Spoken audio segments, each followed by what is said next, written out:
Alhamdulillahi Rabbil Alamin.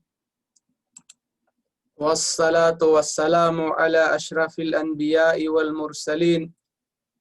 Wa ala alihi wa sahbihi wa man tamassaka bisunnatihi ila yaumiddin. Amma ba'd. Wassalamu alaikum warahmatullahi wabarakatuh. Ang lahat ng papuri at pasasalamat ay nararapat lamang sa Allah Subhanahu wa Ta'ala o kay Allah Subhanahu wa Ta'ala. Mga kapatid namin sa Islam, andito na naman tayo sa tambayan natin, tambayan upang mag-charge o makakuha ng kaalaman sa bawat linggo sa ating buhay. Although sa natin sa ang tawag dito sa sa channel natin, makikita natin ang mga iba't ibang lecturer sa mga ganitong oras at iba't ibang topic. So yung last topic natin na kapatid ko sa Islam ay yung virtues o kabutihan ng pagsasala. Kabutihan ng pagsasala. Nabanggit natin ang pagsasala, mga kapatid. Ito ay afdalul a'mal. Ahabbu ilallah. Ito ay pinakamainam na gawain para kay Allah Subhanahu wa Ta'ala.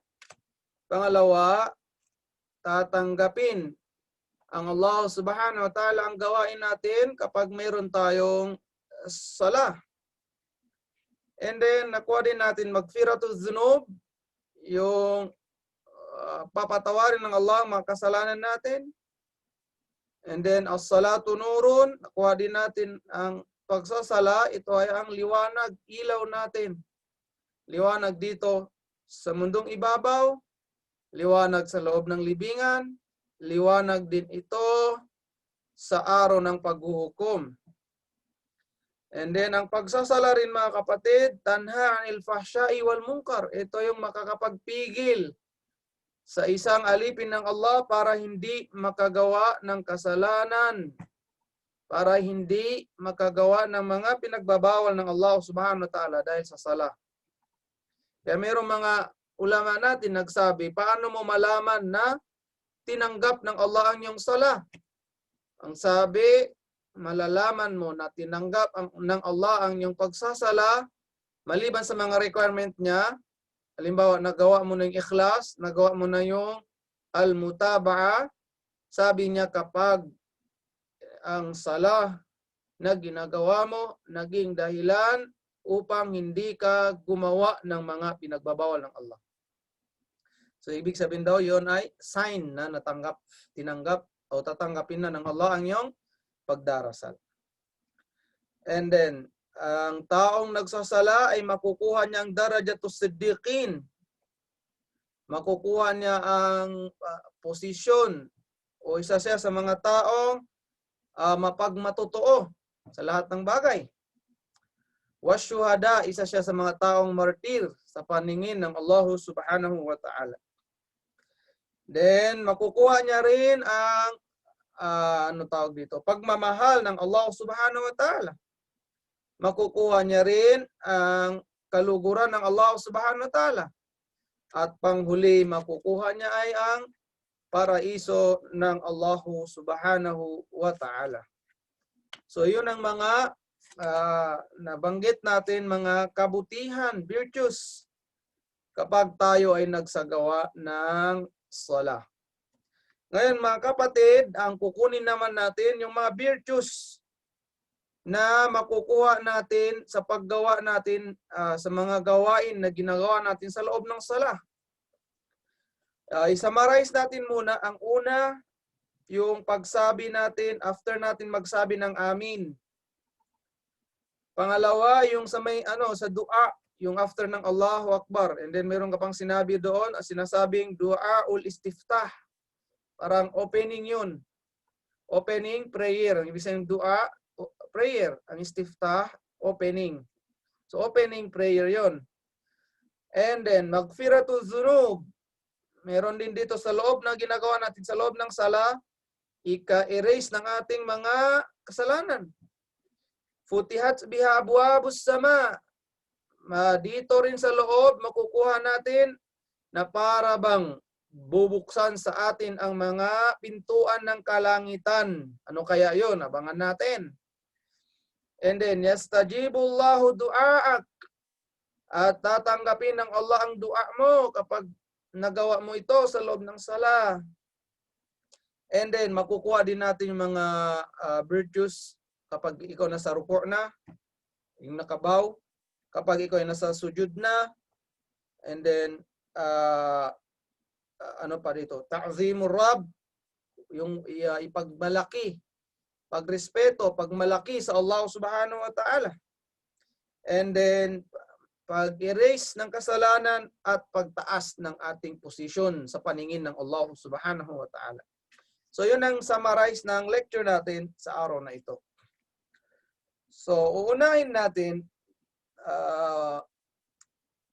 alam naman natin na ang sala, isa ito sa mga haligi ng Islam.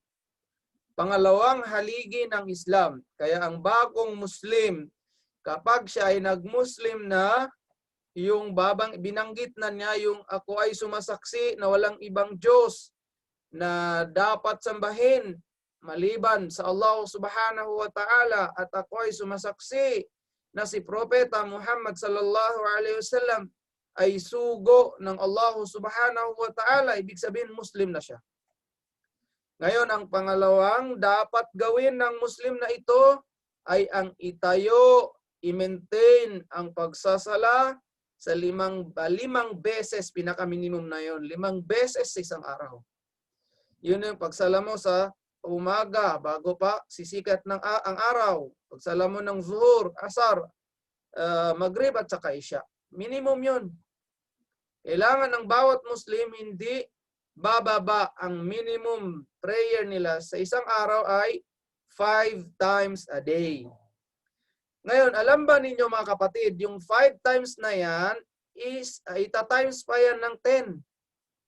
Kaya ang equivalent ng 5 times na yan para ka ring nakapagsala ng 50 times. Kasi nang una, binigay ng Allah sa Propeta Muhammad sallallahu alaihi wasallam ang sala 50 times yan dapat sa isang araw. Ngayon nung na-encounter ng Propeta Muhammad sallallahu alaihi wasallam sa taas ng langit si Musa alaihi salam at tinanong siya, sinabi ng Propeta Muhammad sallallahu alaihi wasallam, sabi niya, binigyan ako ng Allah ng 50 times na sala sa isang araw. Ngayon, ano ang nangyari? Sabi niya, mabigat yan, yung 50 times. Kaya humingi ang Propeta Muhammad sallallahu alaihi wasallam kay Allah subhanahu wa ta'ala hanggang sa naging 5 na lang. Pero ang 5 times na yan, equivalent siya sa 50 times. Okay. Ngayon, sinabi pa ni Musa alaihi salam, iano mo pa yan, sabi niya, pababaan mo pa. Sabi ng Propeta sallallahu alaihi wasallam, nahiya na ako, humingi pa ng pababaan pa siya. So, ganoon mga kapatid. Kaya wag natin gagaan-gaanin at bigyan natin ng halaga kasi ang bawat sala na ginagawa natin ay equivalent ito sa 10 sala sa loob ng isang araw para ka rin nakapagsala ng 50 times. And then, at wag din natin kalimutan mga kapatid, ang pagsasala, ito ay yung connection natin sa Allah subhanahu wa ta'ala. Dito tayo nakikipag-communicate sa Allah subhanahu wa ta'ala. Okay. At ito lang ang nag-iisang fard na ibinigay ng Allah subhanahu wa ta'ala doon sa taas ng langit. Lahat ng mga obligatory act, yung wajib, yung fard na dapat natin gawin, lahat ng iyan ay wajib. Lahat ng iyan ay pinawajib o naging fard dito sa mundo. Pero ang sala, mga kapatid, doon pa yan sa taas ng langit ibinigay, binigay ng Allah subhanahu wa ta'ala kay Propeta Muhammad sallallahu alaihi wasallam nung siya ay nag-mi'raj. And then, pangalawa, ad-du'a, ating bigyang halaga. Ating idiin na ang pagdarasal, ang literal na meaning niya, linguistically, ay ad-dua. As-salatu fil lugha ad-dua. Ang pagsasala, kapag bigyan mo ng meaning sa lingwahe, ang meaning niya ay dua. Anong ibig sabihin ng dua? Ipaghingi, pag-request. Ano yung nire-request natin sa Allah subhanahu wa ta'ala? Ang dami-rami nating nire-request dyan sa loob ng sala. Isa sa mga pinakamahalagang request na hiningi natin dyan sa loob ng sala, yung ihdinas siratal mustaqim, siratal ladhina an'amta alayhim. O Allah, kami ay gabayan mo. Gabayan mo kami sa matuwid na daan, sa tamang landas, yun na ay ang Islam, at sa Islam at andyan sa sunnah ng propeta sallallahu alaihi wasallam. And then, ihdinas siratal mustaqim, siratal ladhina an'amta alayhim. Mga daan, yung mga matuwid na daan, tamang daan na dinaanan ng mga propeta, ng mga sugo, as-siddiqin, ng mga taong mapagmatutuo, ng mga syuhada, ng mga martir, at ng mga as-salihun, yung mga taong relihiyoso, ng mga taong masunurin sa Allah subhanahu wa ta'ala. So yun yung hinihingi nating gabay, na magiging tulad din tayo ng mga taong iyon, dahil ang landas na tinatahak natin, tulad din ng landas na kanilang nagawa, o sa landas na tinahak nila. So yun ang isa sa mga pinaka-importante na request natin sa loob ng salah. Tapos halimbawa, 4 na raka, 4 na beses natin yung sinasabi. Pag 2 raka, 2 beses natin sinasabi. Kasi sa every raka, andyan ang suratul Fatiha, at sa suratul Fatiha andoon ang request na yon, yung ihdinas siratal mustaqim, siratal ladzina an'amta alaihim. Ang pangatlo, kapag tayo ay nagsasala, wag natin kalimutan ang awa ng Allah subhanahu wa ta'ala. Kaya lang, kapag nagsala tayo, dapat yung puso natin andyan sa loob ng sala. Dapat yung mind natin, konsentrasyon natin, andyan sa loob ng ating pagsasala. Okay. Ngayon, ang una, bubuksan ng Allah subhanahu wa ta'ala ang pintuan ng kalangitan. Ang pintuan ng kalangitan. Nasabi ng propeta Muhammad sallallahu alaihi wasallam, sabi dito, akhbarana Muhammad ibn Shuja', nabanggit ni Muhammad ibn Shuja' al-Marruzi, qala haddathana Ismail, nabanggit sabi niya sa amin Ismail, an Hijjaj, galing kay Hijjaj, an Abi Az-Zubair, an Aun ibn Abdullah, an Ibni Umar. Qala baynama nahnu nusalli ma'a Rasulillah, ang sabi ni Ibn Umar, habang kami ay nagsasala kasama namin ang propeta Muhammad sallallahu alaihi wasallam, faqala rajulun minal qawm, mayroong nagsabi, isa sa mga lalaki, Allahu akbar kabiran, walhamdulillahi kathira, wa subhanallahi bukratan wasila. Di ba? Allahu akbar. Tapos ano pa? Sinabi niya, Allahu akbar kabiran, walhamdulillahi kathiran, wa subhanallahi bukratan wasila. Isa ito sa mga du'aul istiftah. Ngayon, faqala Rasul sallallahu alaihi wasallam, ang sabi ng propeta Muhammad sallallahu alaihi wasallam, manil qail, diba after nila magsala, sinong nagsalita kanina? Binanggit niya kalimata kada. Ganitong sinabi, ganito. Qala rajulun minal qawm, ang sabi ng lalaking iyon, ana ya Rasulullah, ako po yun. Ako yung nagsabi na yun. Faqala ajibtu laha, nagtaka ko, sabi niya, nung sinabi mo yun. Wa dhakara kalimatan ma'naha, at ang binanggit, sabi niya, ang meaning na sinabi mo na yun, futihat laha abwabus sama. Bubuksan sa kanya ang pintuan ng kalangitan. Pag binuksan sa iyo ang pintuan ng kalangitan, ito ay isa sa pinaka magandang sign na ikaw ay malaki at malaki ang chance mo na mapupunta ng paraiso ng Allah subhanahu wa ta'ala. Qala Ibn Umar, ma taraktuhu.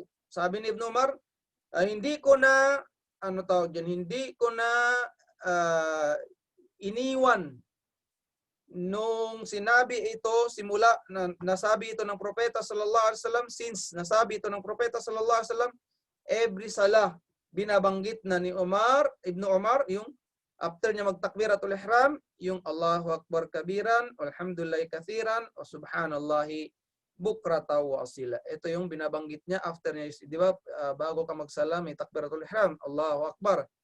And then si Ibn Umar, ginagawa na niya tong lagi niya nang itong binabanggit. Allahu Akbar kabiran, walhamdulillahi kathira, wa subhanallahi bukrata wa asila. Okay. Next naman, ang pagsabi ng amin after ng pagbasa ng imam o pagbasa mo, pag ikaw mag-isa, ng suratul Fatiha. Pag imam naman, after niya magbasa, di ba, mag-aamin tayo? So ano bang benefit? Ano ang virtues na makukuha natin? Kabutihan, makukuha natin pagsabi ng amin. Ang sabi ng propeta Muhammad sallallahu alaihi wasallam, "Idza ammana al-imam," kapag nag-amin na ang imam, "fa-aminnu," mag-amin din kayo. "Fa innahu man wafaqa ta'minuhu ta'min al-malaika," kapag yung amin niya at amin ng malaika nagsabay, o kapag yung amin niya at amin ng malaika nagmatch, ano tawag dito? Gufira lahu ma taqaddama min dhanbi. Pag nagsabay, ano daw mangyayari? Papatawarin sa kanya ang mga kasalanan niya. So isa sa mga dahilan, yung pag-amin natin, maging dahilan na mapatawad tayo ng Allah subhanahu wa ta'ala, mga kapatid. Kaya wag natin gaan-gaanin ang amin after magbasa ng suratul Fatiha. And then, yung yastajibullahu du'aak, wag mong kalimutan na tatanggapin niya ng Allah subhanahu wa ta'ala ang dua mo kapag ikaw ay nagdua sa loob ng salah. Kaya lang ang dua sa loob ng salah kailangan in Arabic. Pero may nagsasabi, kung hindi ka marunong mag-Arabic, parang idua mo na lang kay Allah, pero hindi mo na siya babanggitin. Hindi mo na gagalaw ang dila mo. Parang intention mo na lang na yun ang gusto mo o inire-request mo sa Allah subhanahu wa ta'ala. So ang lugar ng dua ay nasa sujud, or bago ka magtaslim, bago ka magsalam. Sa sujud at bago ka magsalam. Next dito sabi ng propeta Muhammad sallallahu alaihi wasallam, aqimu sufufakum. Ano yung aqimu sufufakum? Tumayo na kayo saan? Sa line ninyo. Sa iba naman, istaqimu. Ibig sabihin ng istaqimu, straight nyo na yung katawan nyo. And then, meron din, waqimu sufufakum, ipa-straight nyo ang line nyo. Ganun din. Thummal ya'ummakum ahadukum. And then, meron na mag-imam, isa sa inyo. Fa idza kabbara fakabbiru, kapag nagtakbir ng imam, magtakbir din kayo.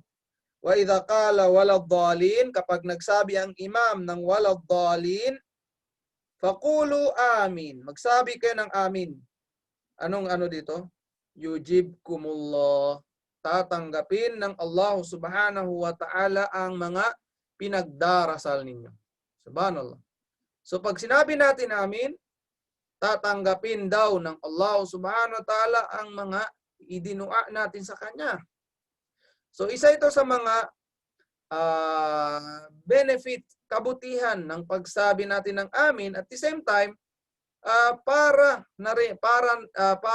tatanggapin din ang mga gawain natin. Kasi mahirap naman na gawa tayo ng gawa, yung pala hindi tinatanggap ng Allah subhanahu wa ta'ala. Pero always talaga, tandaan natin na ang lahat ng gawain, ng religious act na ginagawa natin, always nandyan yung dalawa.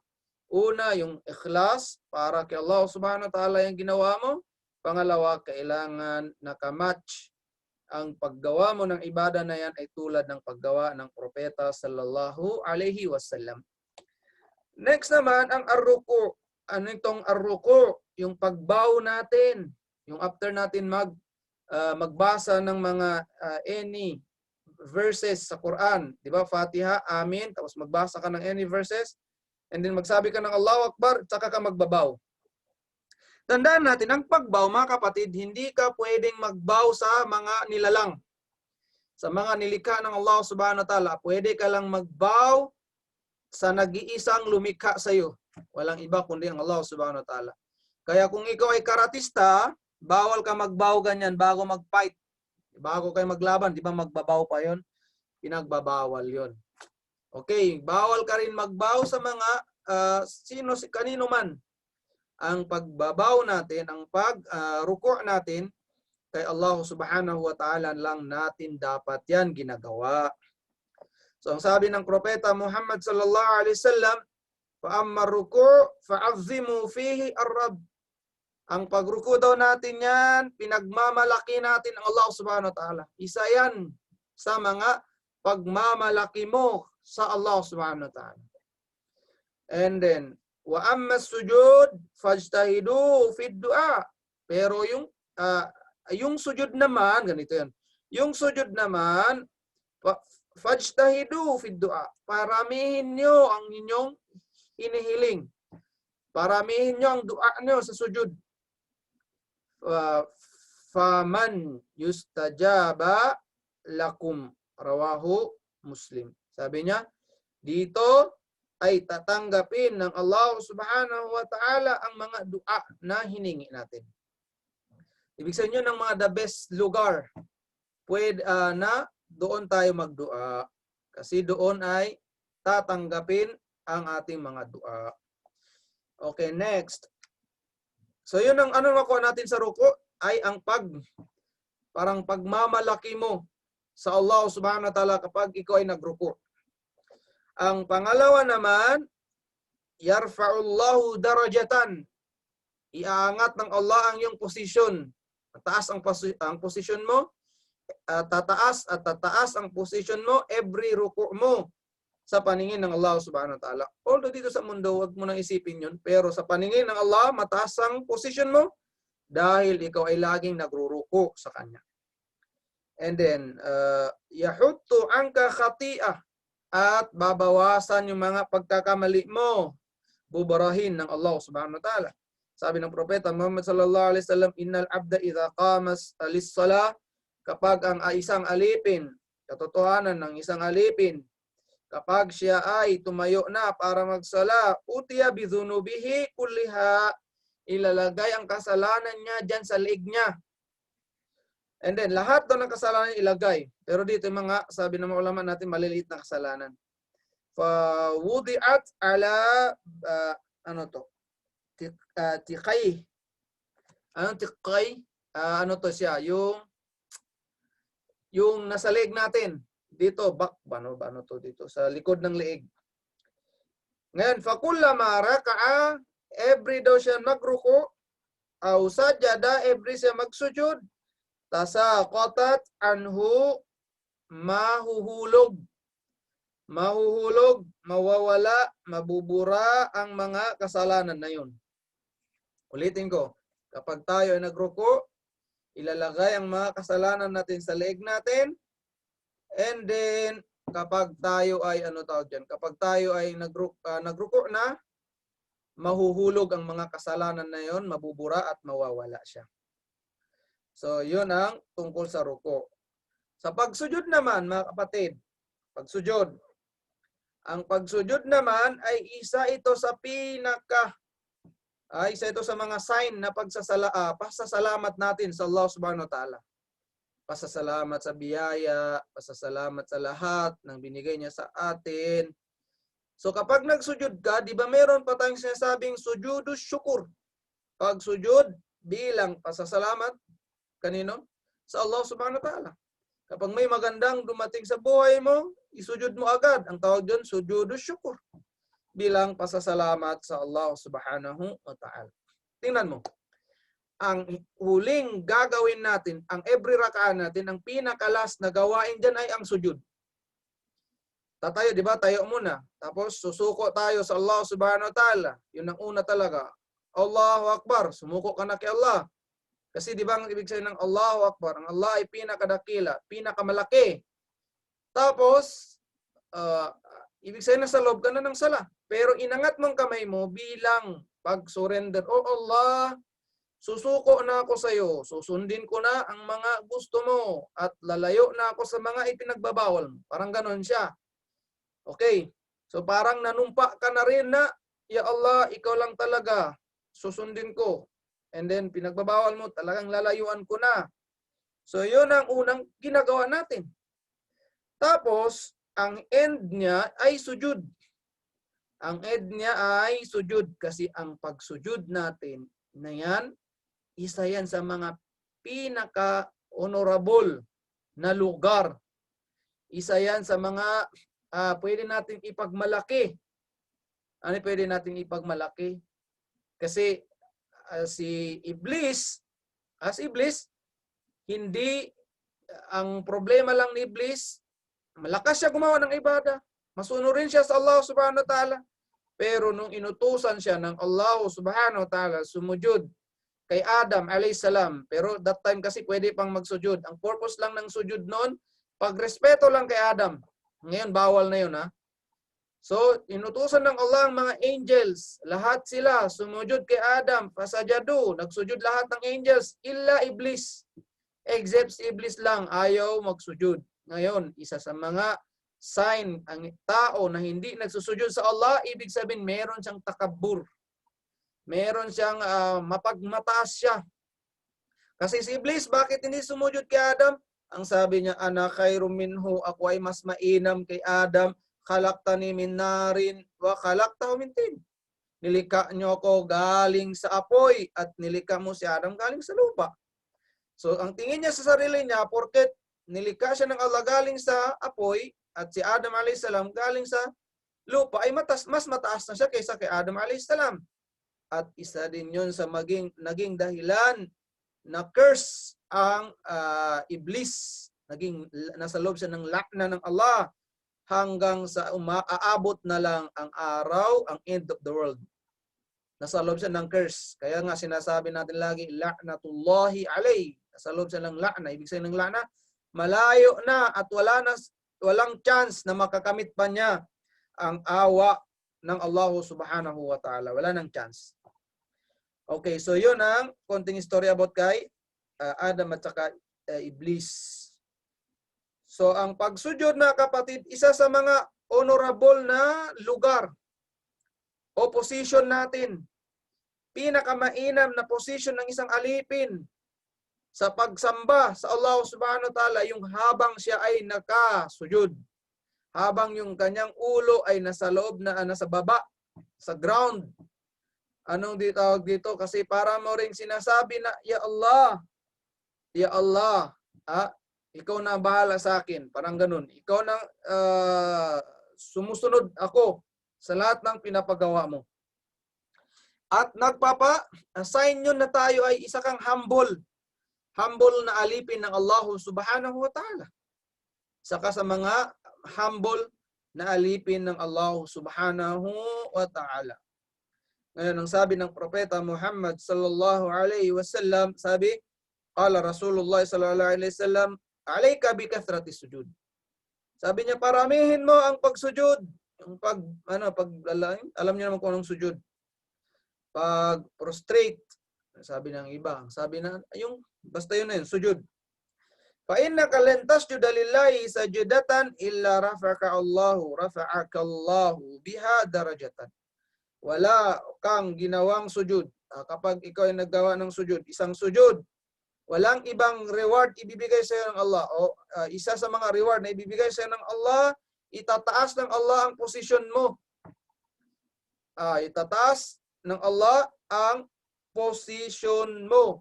Wa hatta anka biha khati'atan, at i-erase, babawasan sa iyo ng Allah ang mga aalisin sa iyo ng Allah ang mga kasalanan mo. Subhanallah. So ayaw mo nun, kasalanan natin nabawasan. In every gawaing mabuti natin, nandyan ang pagbabawas ng kasalanan. Ang problema lang, kung hindi tayo gumagawa ng pagsamba sa Allah, na alam naman natin isa ito sa mga ikataas ng posisyon natin sa paningin ng Allah, at ikabura ito ng mga kasalanan natin. And then, ang pagsasala. Huwag nating kalimutan ang pag-prostrate, ang pagsujud sa Allah subhanahu wa ta'ala. Ikalapit natin ito sa Allah subhanahu wa ta'ala. Ikintilang natin. Ang hadith ng Propeta sallallahu alaihi wasallam, kala Rasulullah sallallahu alaihi wasallam, aqrabu ma yakunul abdu min rabbih wa huwa sajidun, faakthiru ad-du'a. Rawahu Muslim. Sabi ng Propeta sallallahu alaihi wasallam, pinakamalapit na alipin ng Allah subhanahu wa ta'ala sa kanyang Panginoon habang siya ay nagsusujud. Pinakamalapit mga kapatid. Tandaan nyo yan. Pinakamalapit ka sa Allah subhanahu wa ta'ala kapag ikaw ay habang nakasujud ka. Fa'akthirud du'a. Ngayon, paramihin nyo na yung du'a nyo. Ngayon, may mga mistake na ginagawa sa atin, pinaparami lang nilang du'a nila yung sa last sujud na. No. Ang pagparami ng du'a, hindi yan sa last lang. Pwede sa unahan, sa gitna, o sa last. Pero huwag niyong i-maintain sa last lang. Baka mahulog pa yan sa innovation. Kasi ang sabi lang dito ng Propeta sallallahu alaihi wasallam, paramihin yung du'a nyo. Ngayon, ginawa sa atin, naging parang isang rule na siya na pahabain ang du'a sa last sujud, which is hindi po yun tama. So kung gusto nyo magpahaba, kayo na kung saan nyo gusto, pero wag nyo i-maintain doon lang sa last sujud. Ang kasabi kasi dito, paramihin ang du'a. At hindi sinabi doon sa last nyo paramihin. So, yun ang gusto natin. Kung gusto natin na maging malapit tayo sa Allah subhanahu wa ta'ala, paramihin natin ang sujud natin mga kapatid. Ngayon, kung gusto mo naman maging kasama ang Propeta sallallahu alaihi wasallam sa loob ng paraiso, itong technique. Tinuruan din tayo ng Propeta Muhammad sallallahu alaihi wasallam. Haddathani Rabi'a ibn Ka'ab al-Aslami. Nagsabi ang Propeta sallallahu alaihi wasallam, galing ito kay Rabi'a ibn Ka'ab al-Aslami. Qala, ang sabi niya, ako ay natulog kasama ang Propeta sallallahu alaihi wasallam. Abito, naabutan ng gabi kasama ang Propeta Muhammad sallallahu alaihi wasallam. Pwede rin abito, sabi niya, natulog kasama ang Propeta sallallahu alaihi wasallam. And then, anong kasunod niya? Fa'ataytuhu bi wadu'ihi. So, binigyan ko siya ng tubig pangwudu niya. Wa hajatihi. At ng pangangailangan niya. Faqala li sal. Ngayon sabi niya, mag-request ka na. Fakultu as'aluka murafaqata fil jannah. Ang sabi niya, hinihingi ko na sana maging kasama kita sa paraiso. Subhanallah. Sabi ng ang sabi ng Propeta sallallahu alaihi wasallam, awa ghayra dhalik. Wala na bang ibang hihingin?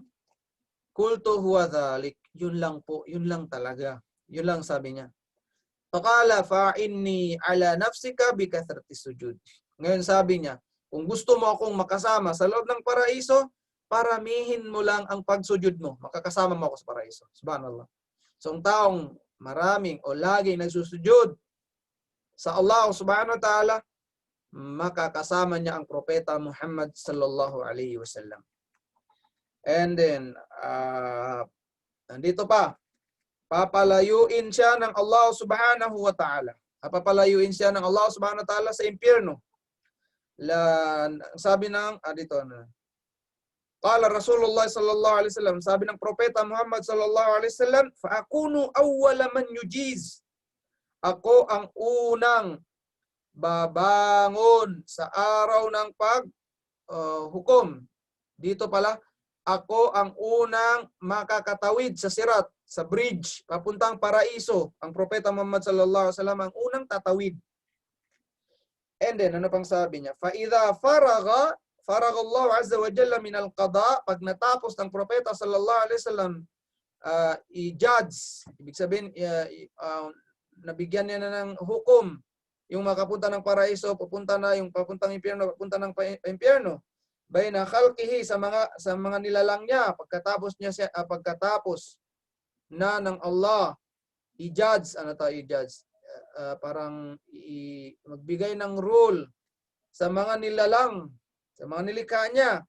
Wa akhraja minan nari man yuridu an yukhraja an yukhraj at ipapalabas, at ibig sabihin papalabasin na yung galing impyerno kanino man gusto niyang paalabasin. Amarallahu al-malaika at uutusan na ng Allah ang mga angel at rusul an tashfa na mag ano tawag dito? Intercede. Anong to intercede? Intercede. Yung mag-shafa'a. Fayu'rafuna bi'alamatihim, makikilala kung sino ang pwedeng i-shafa'a sa mga sign. May mga sign. Inna nara ta'kulu kulla shay'in, at ang impyerno, ang apoy sa impyerno, lahat ng ito, lahat ay kakainin niya. Ibig sabihin, susunugin niya.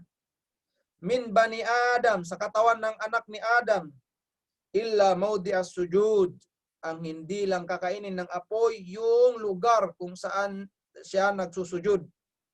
Lugar sa katawan natin na ibig sabihin yung part ng katawan natin na dumirikit kapag tayo magsujud. Dito forehead natin, ilong, yung kamay natin, ito, at saka yung tuhod natin, at saka yung nasa paa natin, foot. So hindi yun masusunog. Fayusabbu alayhim min ma'il jannah, kasi ito ay bubuhusan ng tubig galing sa paraiso. And then fayanbutun kama tanbutul hibba fi hamilis sail. At ito ay tutubo tulad ng pagtubo daw ng pagtubo na tulad ng pagpatubo ng ulan. Saan? Pagpatubo ng ulan sa mga halaman. Okay, ganun. So ang main point lang dito is hindi masusunog yung mga part ng katawan natin na nagagamit sa pagsujud. So yun mga kapatid, dito? Benefits o virtues ng pagsujud. So meron pa dito, konti na lang. 5 minutes po. Okay, yung at-tashahud natin. Ang sabi ng propeta sallallahu alaihi wasallam, di ba pag nagtashahud tayo, binabasa natin to, at-tahiyatu lillahi was-salawatu wat-tayyibatu, assalamu alayka ayyuhan nabi wa rahmatullahi wa barakatuhu, assalamu alayna ala ibadillahi salihin, asyhadu an la ilaha illallah wa asyhadu anna muhammadan abduhu wa rasuluh. Di ba pag nagtashahud na tayo magganyan? Anong sabi ng propeta Muhammad sallallahu alaihi wasallam? Dinugtungan niya, fa innakum idza fa'altum, kapag nagawa natin 'yon, nabanggit natin 'yon, dzalika faqad sallamtum, parang nakapagsalam na rin kayo, ala kulli abdin lillah, sa every alipin ng Allah subhanahu wa ta'ala, salih, religious, masunurin, fis sama'i wal ard, mga alipin ng Allah, nasa taas man yan ng langit o nasa ibabaw, nasa taas ng lupa. So parang nakapagsalam ka rin sa alipin ng Allah, religious, masunurin, sa bawat isa sa kanila, kahit nasa taas man yan ng langit o dito sa ibabaw ng mundo, parang nakapagsalam ka rin. Every tashahud natin, yung at-tahiyatu lillahi was-salawatu wat-tayyibatu, wassalamu alayka ayyuhan nabi wa rahmatullahi wa barakatuhu, assalamu alayna wa ala ibadillahi as-salihin, asyhadu an la ilaha illallah, asyhadu an la ilaha illallah wa asyhadu anna muhammadan abduhu wa rasuluh. Parang nakapagsalam ka na rin sa mga religious na tao. Okay. And then ang huling-huli sa tashahud pa rin. Anong sabi ng propeta sallallahu alaihi wasallam? Qala Rasulullah sallallahu alaihi wasallam, la hiya ashaddu ala syaitani min al-hadid. Yani as-sababa. Sababa. Anong sababa itong pagganon natin? Pagturo natin ganyan. Ngayon sabi is, ang pagganyan natin ng kamay natin, ang pagganyan natin ng kamay natin ay mas nasasaktan ng syaitan. Sabi ng ibang ulama, pag ginalaw mo daw yan, nasasaktan ang syaitan sa paggalaw mo ng sababa mo, para din silang napalo ng bakal. Para mo siyang napalo ng bakal. So dito, May nagsabi daw, gaganyanin mo lang yung kamay mo sa lafzul zalala. Nung lafzul zalala, yung kapag mayroon kang nabanggit na Allah, so ganyanin mo yung kamay mo. Meron din nagsabi, every dua, every prayer. Di ba may mga dua yan, yung halimbawa, simula ka ng asyhadu an la ilaha illallah, asyhadu anna Muhammadar Rasulullah, Allahumma salli ala Muhammad. Pero wag yung ganyan-ganyan na. Yung iba pa ganyan-ganyan pa, tapos sa last, subhanallah. So, kailangan dito maingat tayo mga kapatid. So, wag nating sobrahan na sobrang dami na. Sabi ng iba sa lafzul dalala, sabi ng iba saan daw? Sa may dua. Kapag may dua. Meron din nagsabi na mas mainam ay straight na lang, wag mo nang galawin. May mga ganon din mga ni ahlul hadith. Allahu alam bisawab. Hindi naman tayong ano natin doon, inshallah. Kahit saan doon, wala namang problema. Basta wag lang yung sobra ganyan. Yun ba na yun? Baka mawawala na yung khusyu' niya. So, yun ang mga natutunan natin, mga aral natin sa araw na ito. Paalala natin, unang-una po sa sarili namin. Nawa, gabayan tayo ng Allah subhanahu wa ta'ala. Nawa, panatiliin pa tayo ng Allah subhanahu wa ta'ala sa paggawa ng ibadah hanggang sa tayo ay aabutan na ng ating kamatayan inshallah subhanahu wa ta'ala at nasa loob tayo ng ridha ng Allah subhanahu wa ta'ala. Idua natin na sana yung mga taong kapatid nating mga Muslim na may karamdaman na sana pagalingin na sila ng Allah subhanahu wa ta'ala at yung mga taong mga kapatid nating Muslim na nasa loob ng pagsubok ng Allah subhanahu wa ta'ala sana gantimpalaan sila ng Allah subhanahu wa ta'ala sa mga pagsubok na hinaharap nila at nawa malampasan nila ang pagsubok ng Allah subhanahu wa ta'ala sa kanila. So subhanakallahumma wa bihamdik nashhadu an la ilaha illa anta nastaghfiruka wa natubu ilaik birahmatika ya arhamar rahimin wa sallallahu ala Muhammadin wa ala alihi wa sahbihi ajma'in walhamdulillahi rabbil alamin wassalamu alaikum warahmatullahi wabarakatuh.